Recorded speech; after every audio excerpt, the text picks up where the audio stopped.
ભરૂચના ઐતિહાસિક રતન તળાવમાં ફરી એકવાર અસંખ્ય માછલીના મોત નિપજતા સ્થાનિકોમાં રોષ જોવા મળી રહ્યો છે।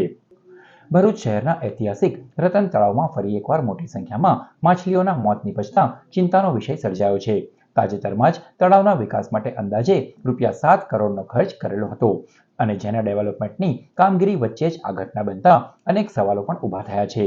સ્થાનિક લોકોના જણાવ્યા અનુસાર તળાવમાંથી અસહ્ય દુર્ગંધ ફેલાઈ રહી છે, જેના કારણે આસપાસના વિસ્તારોમાં રહેતા નાગરિકોને ભારે મુશ્કેલીનો સામનો કરવો પડી રહ્યો છે।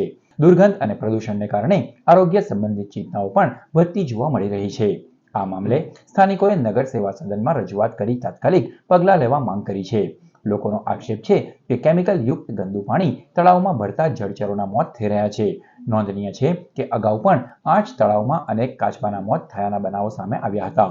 પર્યાવરણ પ્રેમીઓ અને સ્થાનિકોએ તંત્ર પાસે તાત્કાલિક પાણીના નમૂનાઓ તપાસ બાદ પ્રદૂષણના સ્ત્રોતની ઓળખ અને તળાવની સફાઈ માટે કડક પગલાં લેવા માટે માંગણી કરી છે।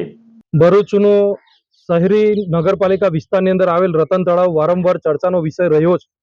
અગાઉ પણ કરોડો રૂપિયાની ગ્રાન્ટો આની અંદર ફાળવી, પરંતુ 1 વર્ષ પહેલા આની અંદર જ્યારે અસંખ્ય કાચબા અને માછલાઓ જ્યારે મરી ગયા હતા ત્યારે પણ કોઈ નક્કર ન પગલાં લેવાયા। એના કારણે ગઈકાલે સાંજે પણ અહીંયા જે માછલાના જે મરી ગયા છે અને અત્યારે હાલની અંદર અહીંયા સ્થળ પર અમે આમ આદમી પાર્ટીની આખી ટીમ આવીને જ્યારે જોયું ત્યારે અસંખ્ય માછલાઓ અહીંયા મરી ગયેલ હાલતમાં છે।